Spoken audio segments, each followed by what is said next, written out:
Neemias, capítulo de número 12. Semana passada eu dei uma palavra de reflexão dentro desse texto, mas eu não estava me sentindo bem, fui bem curto, bem superficial. Não é que hoje eu vou ser toda essa profundeza, mas pelo menos eu estou melhor do que semana passada fisicamente, né? Graças a Deus a gente vai conseguir trabalhar um pouquinho mais detalhado o texto de Neemias capítulo 12 para a nossa edificação espiritual. Os irmãos lembram, Neemias capítulo 12, nós estamos pregando dentro do livro de Neemias desde o mês de janeiro, falando sobre as 12 portas de Jerusalém. Nossas portas precisam de reparos. Eu ainda lembro que na primeira semana, quando eu anunciei o tema, alguém lá na internet deu uma protestada bem religiosa, bem espiritual, porque quando eu coloquei lá, nossas portas precisam de reparo, a pessoa colocou embaixo, a porta continua estreita e não pode ser reparada. Eu, sim, senhor. Nem sabia ainda o que eu iria falar, qual era a abordagem, mas já estava lá achando que eu queria reparar a porta do céu, a porta da salvação. E a porta da salvação é um assunto de Jesus, tá? Nós falamos aqui sobre as 12 portas de Jerusalém. Terça-feira passada nós falamos um pouco sobre a celebração de Neemias na inauguração dos muros. Hoje eu quero falar um pouco sobre a dedicação dos muros de Jerusalém, ou a dedicação das portas. Então nós vamos ler no capítulo 12, o versículo 27 e o versículo 43. E eu acho incrível como a Bíblia é surpreendentemente linda, encantadora, profética, poética, extraordinária. Diz o versículo 27 assim: e na dedicação dos muros de Jerusalém, buscaram os levitas de todos os seus lugares para trazê-los a Jerusalém, a fim de fazerem a dedicação com alegria, com louvores e com canto, saltérios, símbalos e com harpas. Versículo 43: e ofereceram no mesmo dia grandes sacrifícios e se alegraram, porque Deus os alegrara com grande alegria. E até as mulheres e os meninos se alegraram, de modo que a alegria de Jerusalém se ouviu até de longe. Você pode dizer amém? Agora diga assim: eu sei que o Senhor vai me visitar com grande alegria. Aliás, a gente podia cantar aquela música, para nossa alegria. Pai, em nome de Jesus, fala conosco, impacta a nossa vida, desorganiza tudo aquilo que precisa ser posto fora, para fora, e coloca em ordem tudo aquilo que é teu, que nos edifica, que te glorifica, em nome de Jesus, amém. Podem sentar, amados, os que estão aqui, né? Os que estão em casa podem sentar também. Seja bem-vindo à nossa casa, sente na sua sala, Deus abençoe.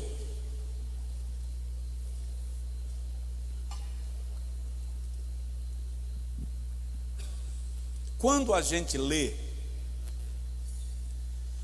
aqueles longos capítulos da Bíblia, carregados de genealogia, fulano gerou Beltrano, que gerou Cicrano, que gerou não sei quem, e que gerou... Você tem a sensação que aquilo é muito cansativo. Quer ver? Quem já sentou para ler 2 ou 3 capítulos de genealogias na Bíblia, levanta a mão. Oh, aleluia, que alegria! Que alegria no meu coração. Agora eu posso cantar a música para a nossa alegria?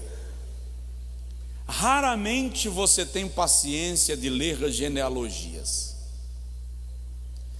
Mas é incrível como nada está posto no texto canônico sagrado sem propósito.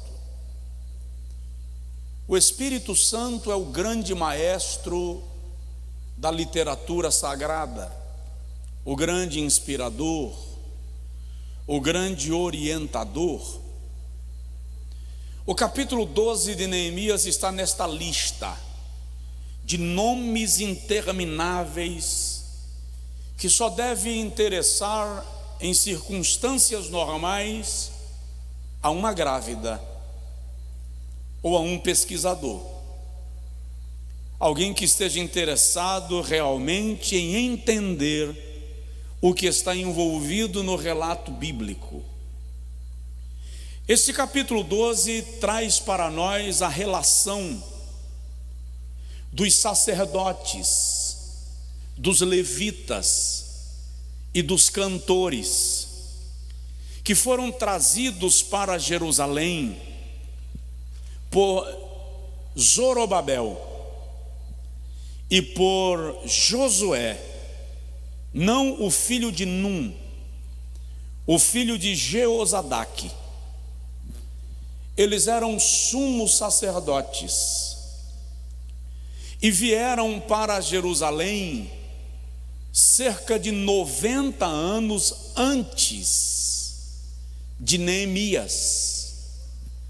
Vieram trazendo a primeira leva de judeus que retornavam do cativeiro, quando houve o primeiro edital acerca desta questão, e esse edital fora emitido e assinado por Ciro, rei persa.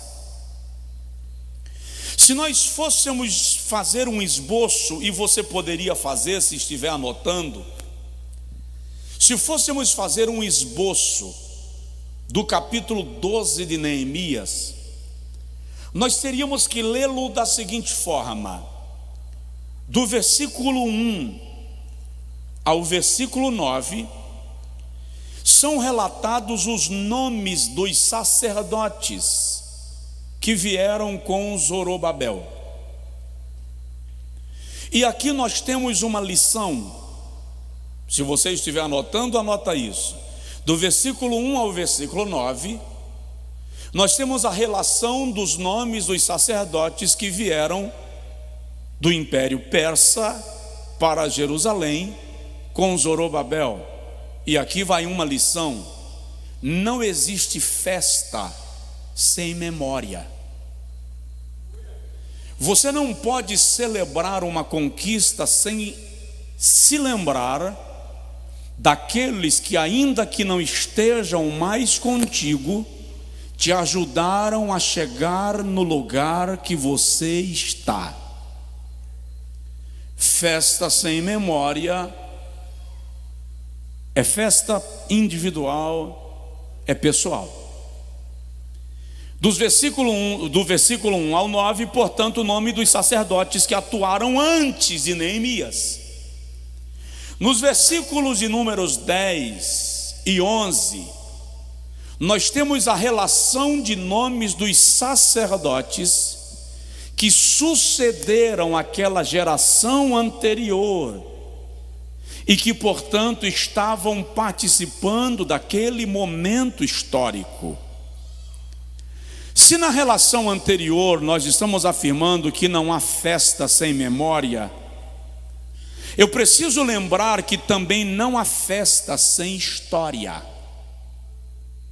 Na memória eu faço menção do passado, na história eu faço menção do presente. Então, do versículo 1 ao versículo 9, a lista de sacerdotes que vieram 90 anos antes. No versículo 10 e 11, a lista de sacerdotes que sucederam aquela geração e que, portanto, estavam construindo a história naquele momento. Nos versículos 12 ao versículo 21, estão relacionados os nomes da próxima geração de sacerdotes. Eu achei isso espetacular quando estava estudando essa madrugada. Não existe festa sem memória, não existe festa sem história e não existe festa sem planejamento. Você precisa relembrar o teu passado, porque foi através de alguns que você chegou onde está. Você constrói a história e planeja o futuro, porque quem não planeja sucessão não planeja projetos duradouros. Então eles fazem menção dos sacerdotes anteriores, dos sacerdotes que estavam atuando no presente e daqueles que estavam sendo treinados para exercerem o ofício sacerdotal depois daquela geração. Alguém está me entendendo? Diga amém. Dos versículos de Números 22 até o 26, é um esboço do capítulo 12, há uma relação dos levitas notáveis, levitas que se destacaram naquele tempo da história de Jerusalém, adoradores que mereceram ser citados no texto. Dos versículos de Números 27 até o 43, nós temos a festa de dedicação dos muros, que é sobre ela que nós vamos falar nesta noite. E do versículo 44 ao 48, nós temos a presença dos sacerdotes e dos levitas exercendo o ministério no templo de Jerusalém. Agora, vamos observar que esta é uma festa de inauguração. 12 portas foram reparadas. Eu mencionei para os irmãos que cada família ou cada grupo de sacerdotes e pessoas que recebia a responsabilidade de reparar as portas, não trabalhavam somente nas portas. Eles tinham a missão de trabalhar a muralha até determinado ponto no sentido horário e trabalhar a muralha até determinado ponto no sentido anti-horário. Aquele que vinha construindo a outra porta se encontrava no meio do caminho, de modo que à medida que a porta era restaurada, a muralha também era reconstruída, porque não adianta reparar portas sem averiguar a fortaleza. Se você repara as portas e deixa o muro caído, que utilidade tem as portas? Então você repara as portas e trabalha as muralhas, organiza as muralhas da cidade. Na conclusão das 12 portas reparadas e da muralha reconstruída, Neemias planeja um cerimonial que, se um mestre de cerimônias ler os versículos 27 ao 43, vai perceber o tamanho da festa que está sendo organizada nesta inauguração. É uma celebração nacional, todos vão participar dela. Se o irmão ler direitinho esses versículos, vai perceber que tanto os leigos quanto os clérigos, os nobres e os plebeus, os ricos de Jerusalém e os pobres, todos participaram da festa. Por quê? Porque numa festa espiritual não há seleção de pessoas. Numa festa espiritual não há seleção de pessoas. Voltando no tempo e na história, quando Davi traz a arca de volta para Jerusalém, em 2 Samuel capítulo de número 6, também relatado no segundo livro das Crônicas, capítulo 13, Davi começa a celebrar, a dançar, a festejar, e a Bíblia diz que ele se alegra de tal forma que ele se envolve com a multidão celebrando. Só que era o rei, e enquanto Davi está celebrando, parece que as vestes reais estavam atrapalhando. De alguma forma, o protocolo estava impedindo a celebração fluir, de modo que Davi tirou as vestes reais e se misturou na multidão para adorar com o povo. Porque Davi compreendeu que aquela não era uma festa do palácio, aquela era uma festa espiritual, e numa festa espiritual todos podem celebrar, todos são convidados a celebrar. Só se você me entendeu, diga amém. Então Neemias, além de governador da província de Judá, além de líder da reconstrução, aqui é um mestre de cerimônias que organiza esta festa de inauguração das portas e das muralhas. E nós vamos perceber alguns atos nesta celebração, alguns atos que nós precisamos trazer para a nossa festa, alguns atos que nós precisamos trazer para o nosso culto, para a nossa adoração. O primeiro ato que eu quero destacar é o ato da purificação. Esta festa de dedicação também é uma festa de purificação. Se nós lermos o capítulo de número 12, versículo de número 30 de Neemias, está escrito assim: e purificaram-se os sacerdotes e os levitas, e logo purificaram o povo, as portas e os muros. Não há festa espiritual sem conceito de purificação. E o extraordinário aqui é que não é apenas o povo que está se purificando, também os sacerdotes e os levitas se purificaram.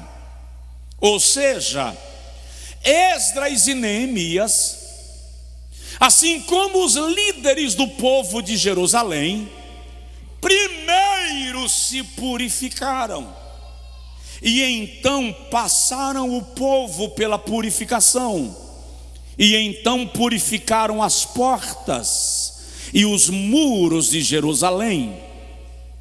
O que é purificar aqui?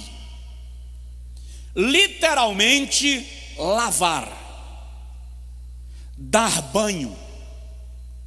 O povo tomou banho, se purificando de toda impureza, de toda sujeira, para não chegar na presença de Deus com nenhum resquício de lodo, de sujeira. Como se aplica isto na nossa vida espiritual? Toda e qualquer festa que não nos leve a um processo de purificação estará incompleta. É churrasco, é festa de aniversário, mas não é espiritual. A Bíblia Sagrada, em todas as suas páginas, nos orienta a buscar uma vida de santidade, de purificação, de separação. Lembra quando Josué assume a liderança do povo hebreu na conquista de Jericó? O rio Jordão está diante deles, e o texto relata em Josué capítulo 2 que o rio estava transbordando. E o Senhor diz a Josué: manda o povo se purificar, e eu farei maravilhas no vosso meio. E Josué chega para o povo e diz assim: santificai-vos hoje, e amanhã o Senhor fará maravilhas no meio de vós. Purificar ali, portanto, era se separar de tudo e qualquer coisa que comprometesse a aproximação a Deus e a aproximação de Deus. Isso é purificação. Em Levítico capítulo 6, versículo 13, eu citei esse texto aqui um dia desses. A Bíblia diz assim: o fogo arderá continuamente sobre o altar, não se apagará. Nós gostamos muito desse versículo, e nós pentecostais gostamos mais ainda. E naqueles congressos antigamente os congressos tinham manhã de avivamento. Você ia pregar num congresso e já sabia que domingo pela manhã era manhã de avivamento. Esse versículo calhava ou calha perfeitamente. Só que nós não podemos ignorar que o fogo ardia sobre o altar por 3 razões. Primeira, é só ler Levítico 9, 24. Quem acendia o fogo não era o sacerdote. Quem acendeu o fogo foi o Senhor. Então aprende aí, vai. Quem acende o fogo não é o pregador. Quem acende o fogo não é o pastor. Quem acende o fogo é o Espírito Santo. O que compete a nós é manter o fogo aceso. Por isso Paulo diz a Timóteo: despertes o dom de Deus que há em ti, mantenha a chama acesa dentro de você. Segundo segredo para o fogo se manter aceso no altar, em Levítico 6, é que o sacerdote, todas as manhãs, antes de entrar no santuário, passava na pia da purificação. E o texto diz no capítulo 6, versículo 9 e 10 de Levítico, que o sacerdote se lavava com água limpa. Ora, quem se lava com água suja? Por que o texto diz lavava-se com água limpa? Porque era deserto, não tinha água encanada, não havia torneira. A água era usada e reutilizada quantas vezes fossem necessárias. Só que a água da purificação do sacerdote não poderia ter sido utilizada antes para nada. Primeiro purificava o sacerdote, por isso água limpa. Ou seja, não há fogo no altar se nós não passarmos pela purificação. E sabe o que é extraordinário? O sacerdote se lavava com água limpa todos os dias para entrar no santuário. Significa dizer que todos os dias nós precisamos fazer uma revisão da nossa vida e dizer a Deus: purifica-me, lava-me, limpa-me. Por isso que o salmista no Salmo 51 diz assim: purifica-me e serei puro, lava-me e serei mais alvo do que a neve. Esta festa de dedicação era uma festa de purificação, era uma festa de santificação, era uma festa de limpeza. Ou seja, só poderia participar dela quem passasse lá na porta da fonte, na porta das águas, para se lavar e depois celebrar a inauguração.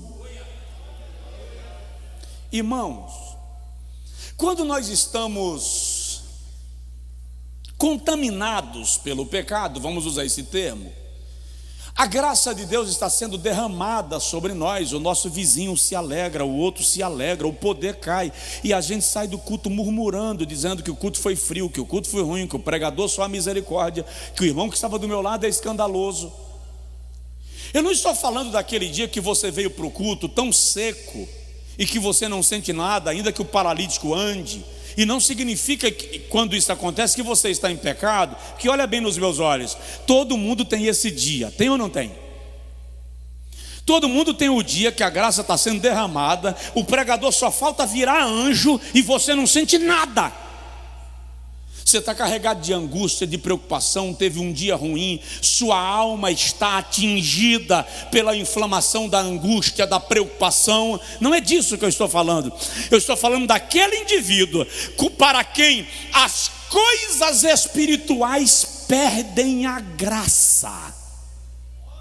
Já não atrai mais, já não encantam. O caminho aqui é, antes de subir a muralha, purifica, porque esta é uma festa de purificação. Quem pode dizer amém? Segundo lugar, a festa da dedicação dos muros também é uma festa de consagração de todas as coisas ao Senhor.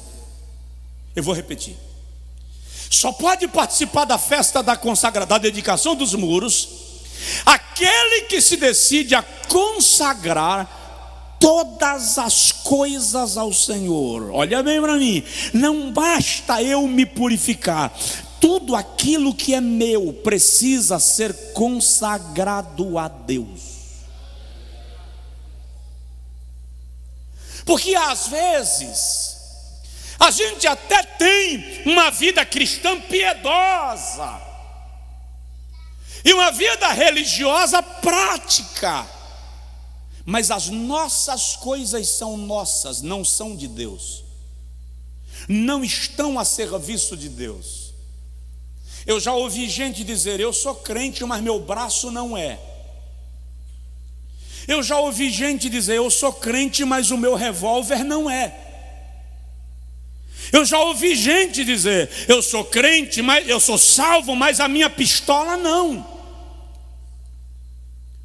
Aquilo que é meu, e o que é de Deus é de Deus. A festa da dedicação é uma festa de consagração de tudo a Deus. Significava dizer, a partir dali, tudo que estava dentro das muralhas é exclusivamente do Senhor, santo ao Senhor, dedicado ao Senhor, consagrado ao Senhor. Nós não levamos muito isso a sério. Vou lhe provar e vou lhe explicar. Em Neemias capítulo 3, versículo 1, o irmão vai ler que quando as portas vão sendo restauradas, ao terminar a reparação das portas, elas são consagradas. A porta era consagrada. Parece que havia uma pequena cerimônia na frente das portas terminadas, concluídas, uma pequena cerimônia de gratidão, uma pequena cerimônia de louvor. Parece que isso inspirou Neemias. É como se ele dissesse: se cada porta é concluída com uma pequena cerimônia de adoração, o que dirá de quando Jerusalém estiver pronta? Então nós vamos fazer uma grande festa. Então observe duas lições que nós vamos aprender aqui. A primeira: aprenda a celebrar as pequenas coisas.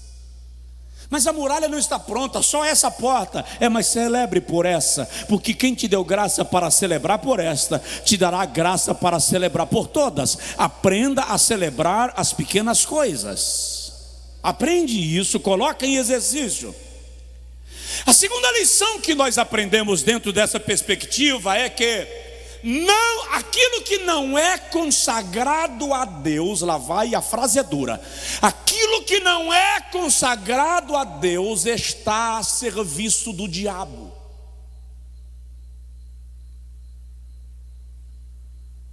Aquilo que não é consagrado a Deus está a serviço do diabo. Abraão tinha a cultura da consagração. Todos os lugares que Abraão passava, ele construía um altar. Altar fala de consagração, altar fala de dedicação, altar fala de devoção, altar fala de sacrifício, altar fala de oferta. O único lugar que Abraão não construiu um altar foi no Egito. O Egito foi exatamente o lugar onde a descendência de Abraão se tornou escrava por 430 anos. Aquilo que não é consagrado a Deus se torna lugar de escravidão na sua vida. Agora, precisamos entender que na Bíblia Sagrada, aquilo que é consagrado a Deus não pode ser usado para aquilo que não o glorifica. Eu posso ser um pouquinho radical? Em tempo de quarentena, deixa eu ser radical. Eu vou consagrar esse violão ao Senhor. A partir do momento que eu consagro esse violão ao Senhor, ele não serve para tocar no barzinho domingo à noite. Ele foi consagrado ao Senhor. O irmão compra o carro, traz a chave do carro, e isso eu vivo com frequência, e diz assim: pastor, eu quero que o senhor ora e unge o meu carro. Eu pergunto: tem certeza? Claro que eu tenho. Para Deus me dar proteção. Não. Unção não é proteção. Unção é consagração. É dedicação. Você está dizendo que esse carro servirá exclusivamente para aquilo que glorifica a Deus. Uso e posse de Deus. Honra ao nome de Deus. Semana que vem vai ter congresso. Eu preciso buscar um pregador no aeroporto e vou precisar do seu carro. Na outra semana eu preciso enviar um missionário lá para o sertão e eu preciso do seu caminhão. Você consagrou, é do Senhor, você é apenas o gestor, você é apenas o administrador. E olha bem nos meus olhos verdes, alegre-se pelo privilégio de Deus pegar alguma coisa do seu tesouro e confiar a você o privilégio de administrar.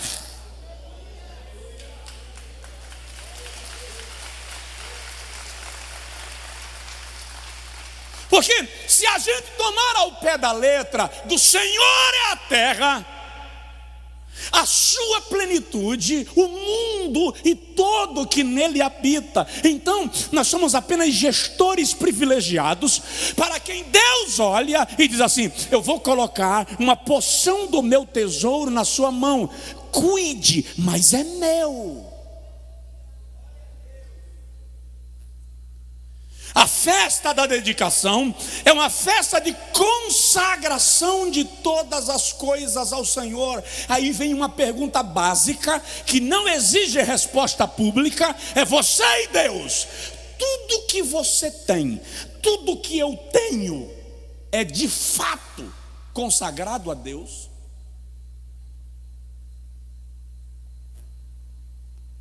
É a festa da inauguração. Os muros estão concluídos, as portas estão reparadas. Nós queremos grandes milagres, mas nós queremos grandes milagres dentro da nossa perspectiva. E Deus muitas vezes está dizendo assim: eu estou esperando você dar um passo na minha direção. Tem alguém aí? Tem uns dois. Terceiro, a festa da dedicação dos muros é uma festa tremenda de expressão de louvor. Poucas vezes na Bíblia, senhores do ministério de louvor, você vai ver uma celebração de louvor tão organizada como na inauguração das muralhas de Jerusalém. Se nós lermos o capítulo de número 12, versículo 31 a 43, o irmão vai observar, olha o que Neemias fez. Ele chamou todos os moradores de Jerusalém. Eu disse quantos? Quantos? todos os moradores de Jerusalém. Todo mundo virou cantor. Mas, mais do que isso, o versículo 27 diz que ele mandou buscar todos os levitas que habitavam na terra de Judá. Ninguém ficou de fora. Versículo 27 diz: e no dia da dedicação de Jerusalém, buscaram os levitas de todos os seus lugares para trazê-los a Jerusalém, a fim de fazerem a dedicação com alegria, com louvor, com canto, com símbolos e com saltérios. Agora observe, você tem ali cantores por formação, os levitas. Eles tinham habilidade no louvor, eles eram treinados no louvor, eles eram preparados para louvar. É o resultado de um lindo trabalho de Asaf na formação do coral com os levitas nos dias de Davi. Então os levitas eram uma geração de adoradores, de cantores, preparados para o ato e a cerimônia.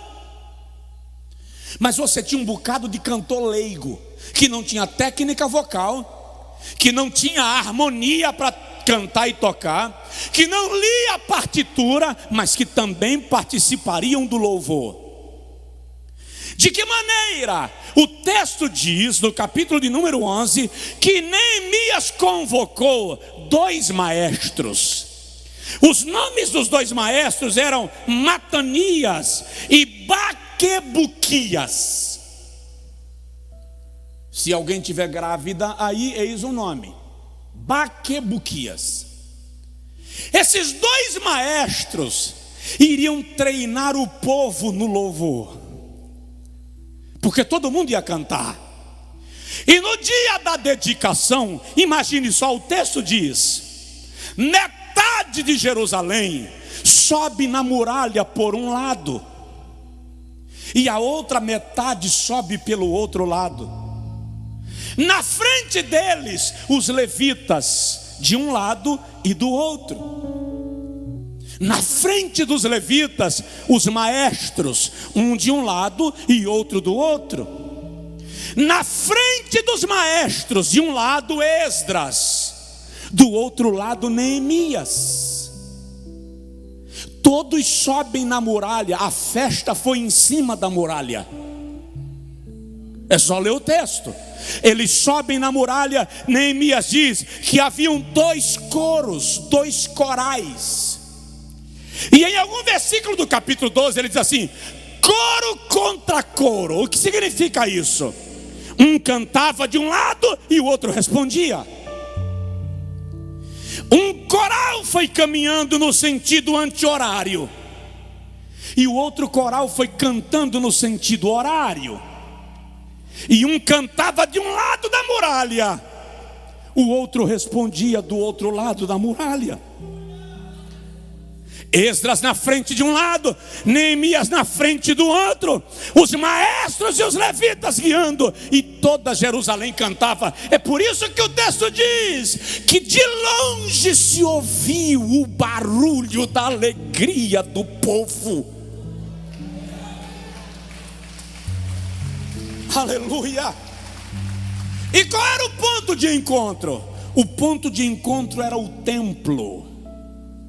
Quando os 2 corais, circulando a cidade, chegaram nas proximidades do templo, aí desceram, consagrando ao Senhor a cidade. Consagraram a muralha, agora desceram para consagrar a cidade ao Senhor, louvando, celebrando, enaltecendo, glorificando. Então entenda, desde o Antigo Testamento, a igreja tem 2 perfis de cantores. Os que foram treinados para isso são maestrados, são levitas, foram ensinados, participaram de ensaios, foram tecnicamente preparados, mas isso não tira do povo a alegria de também louvar.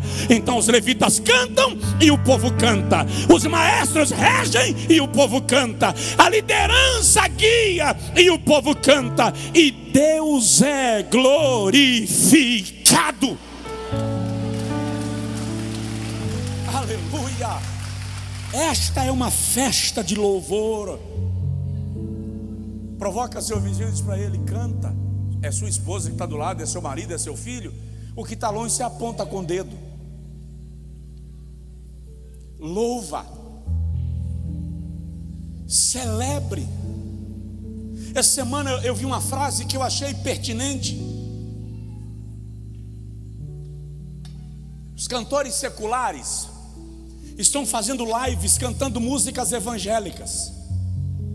Lindo demais. E os evangélicos fazendo lives cantando músicas mundanas.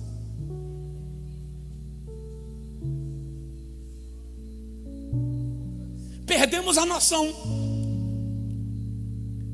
Perfeito que eles cantem os nossos louvores. Eu não tenho problema quanto a isso. Importa que Deus seja glorificado. Paulo diz: importa que o evangelho seja pregado. Agora eu não posso entender esse mingau que a gente inverte os papéis. Está na hora da igreja começar a valorizar os seus louvores, celebrar, tomar mais tempo adorando, porque eu poderia citar aqui uma enxurrada de referências bíblicas. Deixa eu citar só umas 2 ou 3. Quando você canta, alicerces de prisões se abalam. Quando você canta, o Rio Jordão para de correr. Quando você canta, a glória de Deus desce. Quando você canta, o enfermo é curado. Quando você canta, Deus se revela ao profeta. Então aprende a louvar. Não fique calado na igreja. Desculpa a ignorância do pastor, desculpa a aparente pequena grosseria. Eu não posso entender no momento do louvor, a igreja cantando, tem uns meninos aqui em cima se esgoelando, jogando o pulmão e rim pela garganta, e crente sentado de cara feia sem conseguir louvar. Até entendo você sentado, a perna está doendo, a artrose atacou, o que é mais que dói? Os ossos estão ruins, trabalhou o dia inteiro em pé e não está aguentando levantar, mas de cara feia sem louvar. Estou triste, pastor, e entendo. Começa a louvar, que o louvor vai romper as cadeias da tristeza, vai quebrar as correntes da angústia, e o milagre será liberado sobre a sua vida.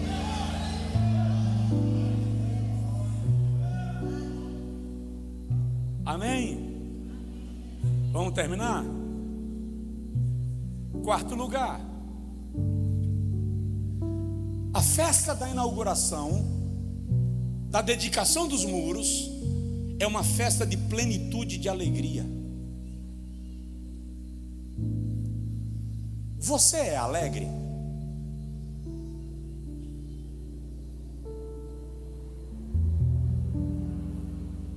Vamos lá, você é alegre?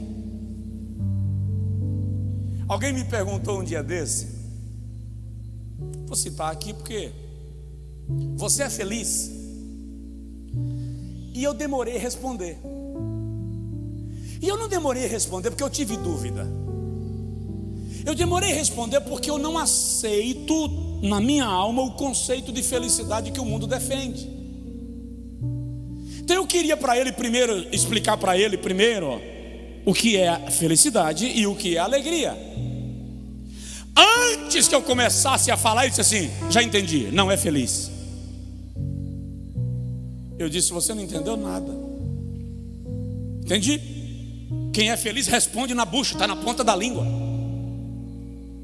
Eu disse para ele: no conceito de felicidade que você defende, eu não quero ser feliz.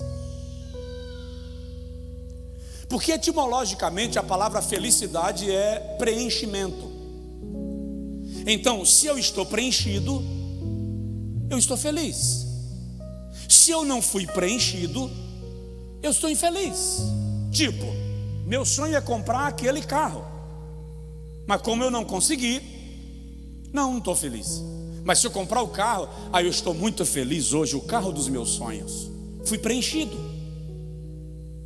Aquela vaga de emprego que eu estou pleiteando, se eu conseguir, eu estou muito feliz, fui preenchido. Mas se eu não conseguir, eu volto para casa em depressão.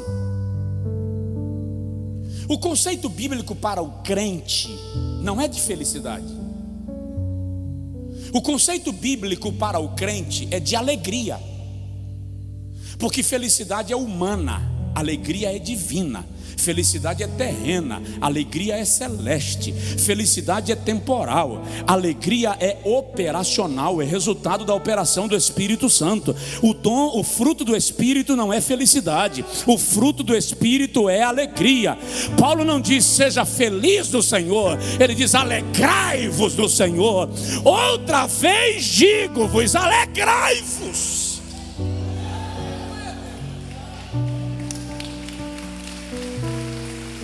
E Paulo estava preso quando escreveu isso. Estava preso há mais de 3 anos. E dali ele seria executado. O cara está preso há 3 anos, vai morrer. E diz, alegrai-vos. Felicidade suporta isso? Felicidade suporta isso? Não, porque no momento que o preenchimento murchar, eu fiquei infeliz. Então a primeira coisa que nós temos que colocar na nossa alma, e talvez isso incomode, inquiete o coração de alguém, e talvez você nem concorde, para de atribuir aos outros a missão de lhe tornar feliz. Faça do Senhor a sua fonte de alegria.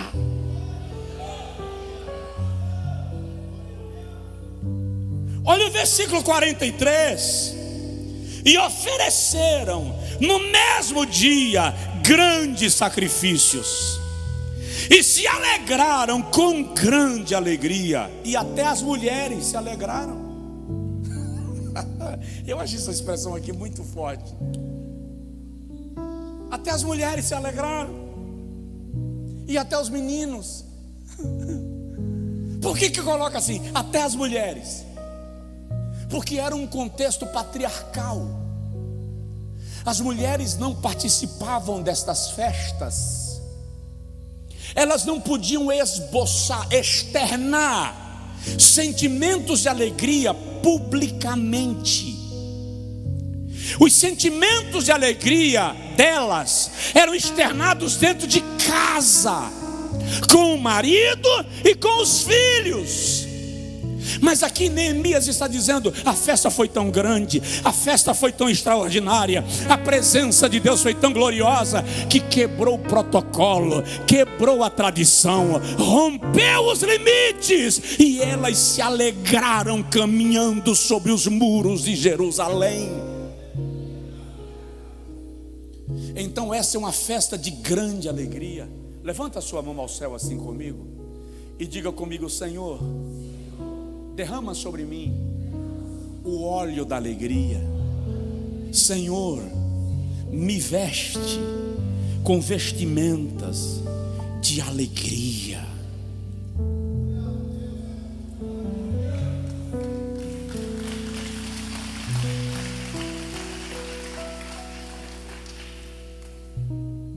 Eu já vou terminar, mas deixa eu contar para você.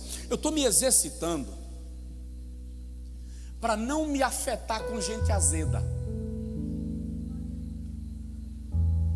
Eu estou me exercitando, vou repetir porque uns não entenderam. Eu estou me exercitando para não me afetar com gente azeda. Porque pessoas azedas precisam te azedar. Você já parou para analisar? Já chegou lá na fruteira e viu que uma laranja bichou e ela acabou atingindo 2, 3 laranjas que estavam encostadas nela? Já viu a maçã que apodrece de um lado? Aí quando você vai pegar a outra que está do lado, a outra também já está com a manchinha. Pessoas azedas precisam azedar as outras. E eu estou, quando eu vejo que um azedume está chegando perto e vai me atingir, eu começo aqui dentro: Jesus, blinda minha alma. Jesus, eu tenho que ouvir, eu preciso ouvir, porque às vezes eu preciso ouvir, por educação, e às vezes por missão. Só que quando o indivíduo me procura como pastor, ele está azedo, ele precisa de um aconselhamento, de uma orientação, normalmente ele não me azeda. Mas quando ele me procura com a intenção de me azedar, a missão dele é me atingir. se eu não estiver blindado, eu saio em depressão. Então eu começo a orar e digo: Jesus, blinda a minha alma, me protege, me cobre. E tem gente que está injetando azedume, e eu estou cantando aqui na minha alma, eu estou dizendo a Jesus algum louvor, adorando. O primeiro louvor que aparecer no meu coração, eu começo a cantar aqui na mente. O camarada está falando, injetando azedume, e eu estou aqui dizendo para Deus: renova-me, Senhor Jesus. Quando ele injeta o azedume dele todo, e eu espero em Deus que ele no mínimo tenha ficado livre do veneno, aí também não fui atingido, porque o louvor me cobriu, Jesus me protegeu e eu saio. Mas tem dia que você dá aquele vacilo e você sente a primeira injetada te atingir, acabou seu dia, estraga a sua alma. Aí você chega em casa assim: eu estou triste com alguma coisa e não sei o que é. Aí o outro vai e diz assim: é da parte de Deus, é Deus querendo te revelar alguma coisa, é premonição. Não, alguém te azedou. Se reveste de alegria, se enche de alegria, deixa teu coração ser coberto de alegria, carrega teu coração de alegria. Por isso que você precisa orar quando acorda, irmão. A primeira coisa que você precisa fazer quando acorda não é abrir seu WhatsApp. A primeira coisa que você precisa fazer quando acorda não é olhar o Facebook. Esquece o Instagram quando você acorda. A primeira coisa que você deve fazer quando acorda é: vira na cama, escorrega com aquela preguiça típica de quem não quer levantar, ajoelha e diz: Deus, cobre a minha alma com a tua presença.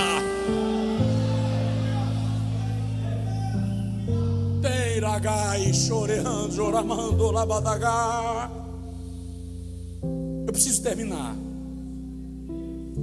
Afinal de contas, são 5 meses pregando sobre o mesmo assunto. Mas deixa eu te dizer 2 coisas mais para a gente orar. A festa da dedicação, olha bem para mim, é uma festa de honra aos que vieram antes de você. Presta atenção, Neemias é governador de Jerusalém. Ninguém tem mais autoridade do que ele em Judá. Ele é comissionado do rei, do imperador do Império Medo-Persa.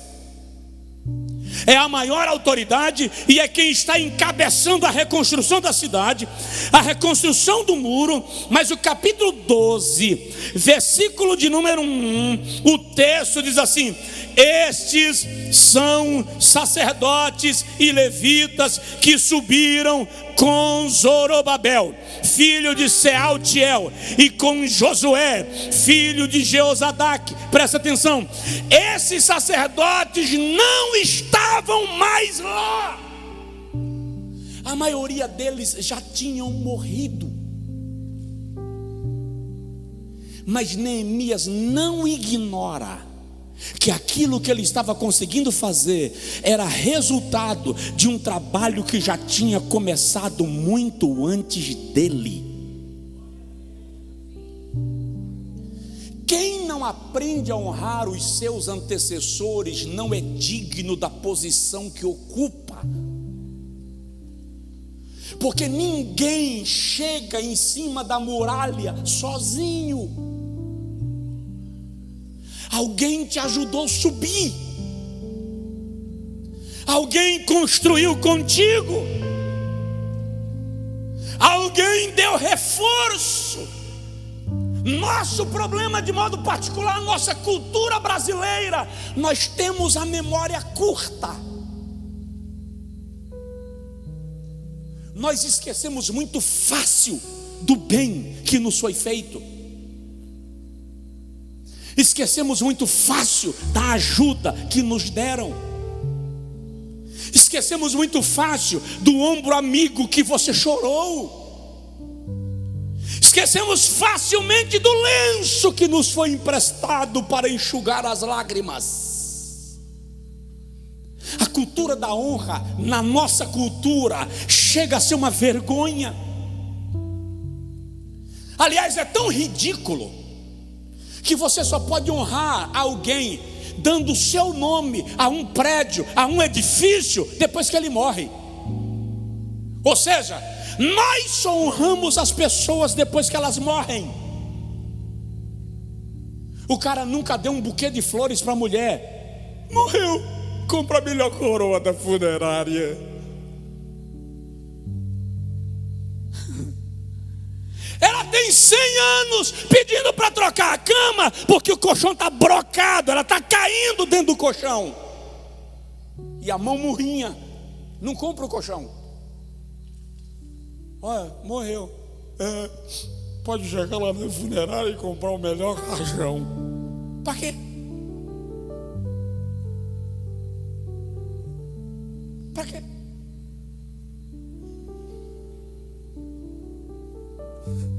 Vou nem falar o que eu pensei aqui, porque eu li a boca de Ronaldo.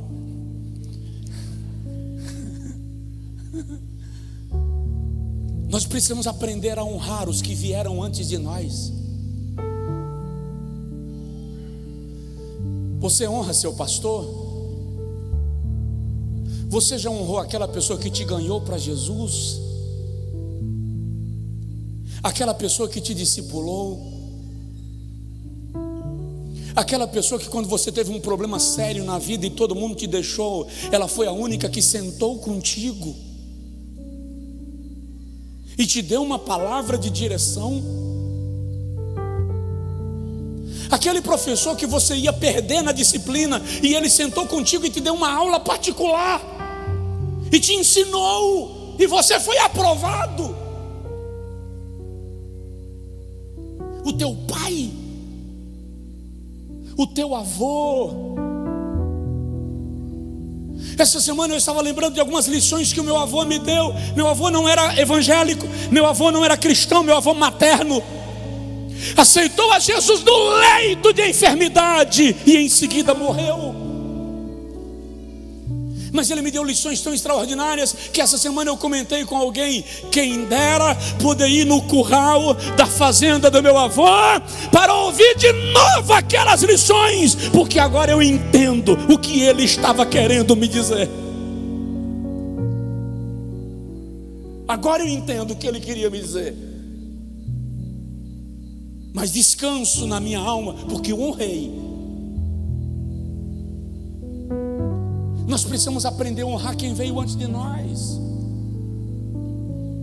Quantas pessoas, quantos obreiros, quantos pastores, eu vou falar isso até porque estou na internet, tem gente me ouvindo, que substitui um ministro e aí tenta apagar a história do que ele fez para construir a sua. Não precisa. Eu fui pregar no aniversário de uma igreja que estava celebrando 9 anos de inauguração, e quando eu cheguei lá, o bolo da festividade era de 2 anos. Aí eu perguntei ao pastor: por que você colocou 2 se a igreja tem 9? Ele gaguejou e disse: você está querendo anular os 7? Deixa eu te explicar, os 2 que você está vivendo de festa só te foram possíveis porque alguém enfrentou 7 antes de você. Nós só andamos em ruas asfaltadas porque alguém abriu uma viela, uma trilha, uma rua mais larga, foi ampliando, depois ela foi calçada, e só depois asfaltada. Alguém passou antes de nós.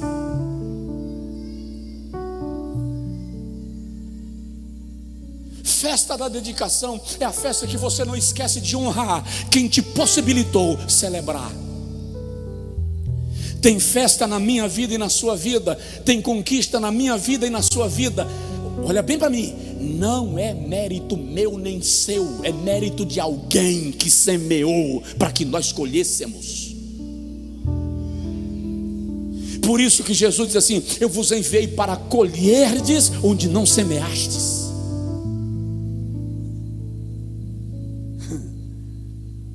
Precisamos aprender a honrar. Hoje à noite, está aqui na igreja, quem está em casa, lembra de fazer uma ligação para alguém. Honra. lembra de agradecer.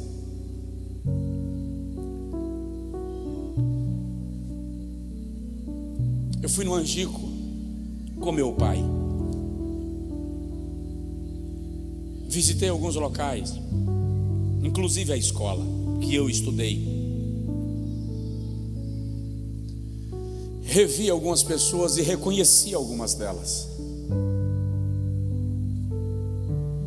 E lembro de algumas delas que na época que eu morava no Angico, eu estava na posição X. Eu era menino, filho do pastor da congregaçãozinha da Blea. E aquele indivíduo era o filho do seu. E quando eu olhei, saudei, conversei, relembramos histórias, mas quando entrou no carro eu falei com meu pai: quero lhe agradecer. Ele disse: por quê? Disse: porque eu estou colhendo o que o Senhor semeou.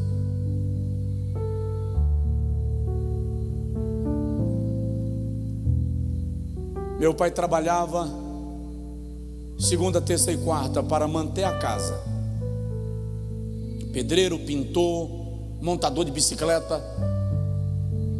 Quinta, sexta, sábado e domingo montava na bicicleta e ia para o campo missionário, abrir igrejas, implantar igrejas, evangelizar, discipular, batizar, falar de Jesus, dormindo às noites em galho de árvores, em colchão de capim, no chão, na poltrona de alguma casa ou apenas na varanda da área externa de uma casa, evangelizando, implantando igrejas, ganhando almas. Eu disse para ele: o Senhor semeou. E eu tenho que agradecer a Deus porque estou colhendo. De modo que meu pai adoeceu alguns meses atrás. E quando eu tomei pé e resolvi acompanhar e participar de cada momento, um dia voltando de uma viagem, de uma consulta, paramos para almoçar e ele queria pagar o almoço. Eu disse: não, eu já paguei. Ele disse: mas fizemos tudo isso, você não deixou eu pagar nem o almoço. Eu falei: dá para o senhor fazer a conta de quantos almoços o senhor já pagou para mim? Ele silenciou. Nós precisamos aprender a reconhecer os que semearam para a gente colher. Eu vou concluir te dizendo, em último lugar, que a festa da dedicação é a festa que resgata o ministério do altar. Dos versículos 44 até o versículo 48 de Neemias, capítulo 12, você vai ver que Neemias se preocupou com os sacerdotes, com os levitas e com os cantores. No versículo 27, 28 e 29, ele manda buscar todos os levitas em todos os lugares. Nos versículos 44 a 47, ele manda preparar as câmeras, os tesouros, onde seriam recolhidos os bens para a manutenção daqueles que se dedicavam ao altar. Se a gente lê o livro das Crônicas, capítulo 15, versículo de número 16, e segundo as Crônicas, capítulo 5, versículo 12, vai ver que Davi tinha a cultura de honrar aqueles que ministravam no altar. Vivemos uma geração que desaprendeu a honrar aqueles que ministram no altar. Vivemos uma geração que lamentavelmente trata pastores, obreiros, levitas, cantores, ministros do altar como se eles fossem cidadãos de terceira classe. Deus leva isso tão a sério que, só para você entender, no Antigo Testamento, dízimos levados ao tabernáculo não era para a reforma do templo, não era para a construção do templo, era para a manutenção dos sacerdotes. para que eles tivessem segurança e desenvolvessem o seu ministério com equilíbrio. Nós precisamos, queridos, em nome de Jesus, orar por nossos pastores, valorizar nossos ministros de louvor. Entende que a gente pensa que chegar aqui é divertido. Estão se divertindo. Eu vejo gente na internet participando do louvor e estabelecendo julgamento sobre quem está cantando, sobre quem está pregando, sobre os diáconos que estão ministrando. Você não sabe como está a alma desse indivíduo. Às vezes ele veio dilacerado, mas ainda assim está cantando, louvando a Deus. Por quê? Porque entendeu que sua missão é ministrar, que sua missão é celebrar. Porque eu sei que o irmão às vezes sai do trabalho cansado, atrasado e vem para o culto. Glória a Deus, parabéns, essa atitude é linda, é nobre. Mas você chega e senta morgado, moído, participa do culto, louva, recebe a palavra, e quando o camarada vai pregar e ele chega aqui morgado, moído, estilhaçado, deprimido, chorou durante o dia, está com dívida para pagar, mas sentou no teclado, sentou no violão, sentou na bateria, pegou o microfone e vai cantar, e vai celebrar. E às vezes quem olha de lá diz assim: esse está muito bem. Você viu a dinâmica com que Kézia cantou? Você viu o agudo? Querem? Você viu o agudo? Não tem problema nenhum na vida. Tem nada para fazer um agudo desse? Não tem problema nenhum na vida. Adilton é o marido. Que problema Adilton tem, irmão? É o jeito que querem canta. Essa é a impressão que eu tenho quando lhes vejo cantando, tocando. Você viu o baixista? Você viu a postura dele, como ele toca? Não tem problema nenhum. Será? Como foi o dia dele? Como ficou a esposa em casa? Como estão os meninos?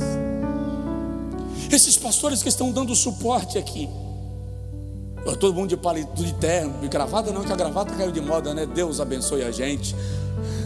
Hoje eu posso falar que eu também estou sem. Se eu tivesse com, aí você ia pensar que eu estava doutrinando. Então vamos lá, todo mundo tranquilão. Que problema o pastor Zé Luiz tem, gente? Olha o tamanhão. O médico disse que ele ia morrer com menos de 20 anos, porque ele tinha um problema cardíaco incurável. Passou dos 50, está perfeito. A gente não sabe como foi o dia. Vamos aprender a valorizar aqueles que ministram em nossa vida. De vez em quando o camarada vem para cá carregado de aflição e ministra alegria para a sua alma, e você recebe. Recebe ou não recebe? Recebe. O que eu estou dizendo com isso?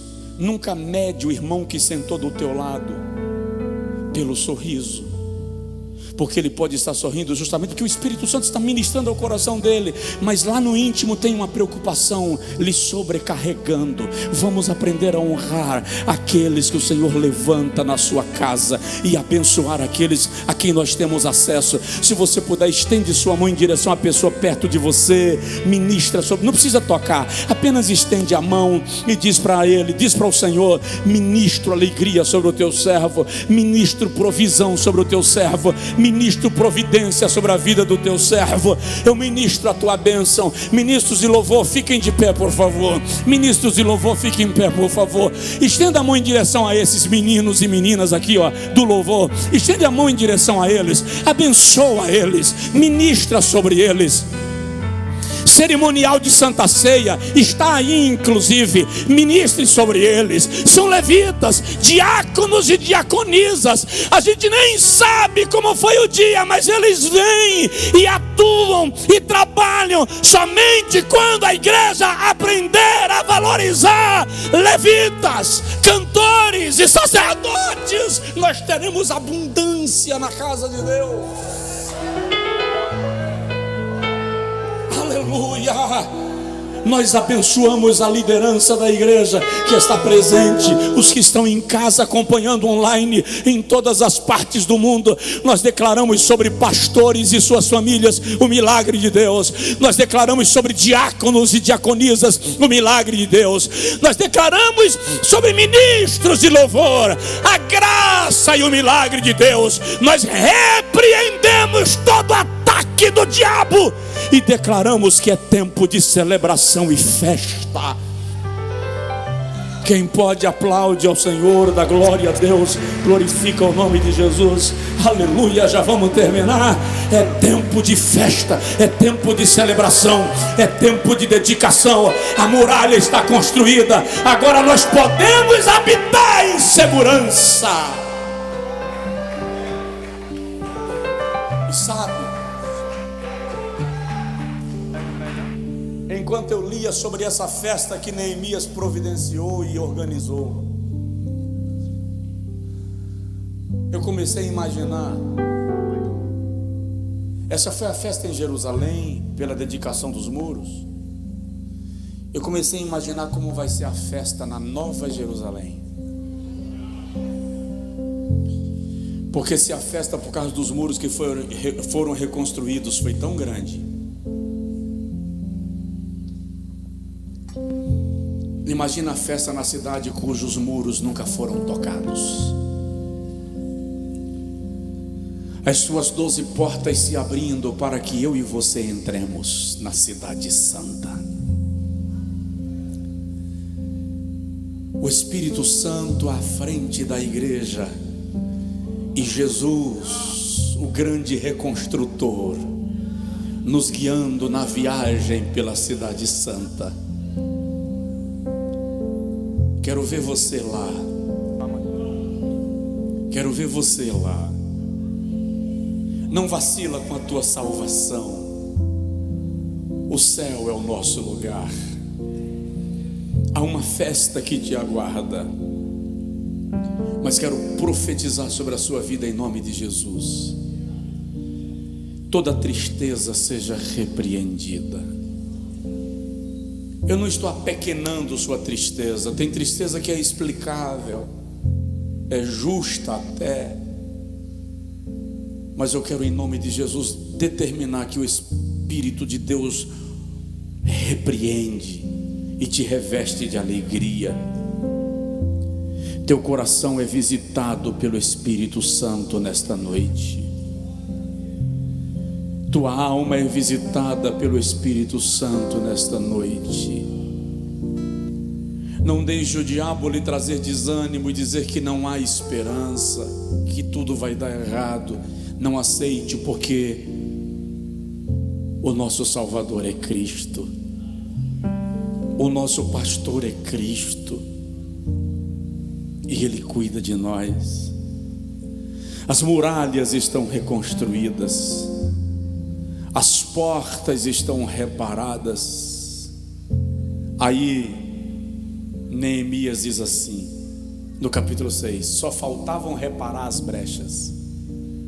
Não houve inauguração enquanto as brechas não foram reparadas. Analise, as muralhas estão levantadas, as portas estão reparadas. Analise as brechas e comece a fechá-las. Porque tem uma festa guardada para você. Há uma alegria de Deus para a sua vida e ninguém poderá miná-la. Pai, em nome de Jesus, aplica a tua palavra no coração do teu povo. Gera neles uma alegria que só o céu pode liberar. Aqueles que estão aqui, aqueles que estão em casa. Tem gente, Senhor, em casa acompanhando o culto que está carregado de uma tristeza tão violenta, de um desespero tão intenso. Mas traz sobre ele e sobre ela agora uma alegria que vem do céu. O Senhor disse um dia para os discípulos que a mulher grávida sente tristeza quando chega a sua hora, mas depois se alegra quando vê que trouxe ao mundo um novo ser. E o Senhor disse assim: assim também sois vós. Hoje na verdade tendes tristezas, mas outra vez eu vos verei, e a vossa alegria ninguém poderá tirar. Nós estamos perdendo, Senhor, os motivos de felicidade. Não podemos ir e vir, não podemos subir e descer, gastar e comprar. Os analistas dizem que o mundo está sendo empobrecido nesta crise, mas, Senhor, os analistas não podem analisar que nós não vivemos cativos da felicidade. Nós somos vestidos de alegria. Alegra o teu povo, ministra sobre o teu povo, reveste o teu povo, em nome de Jesus, em nome de Jesus, em nome de Jesus.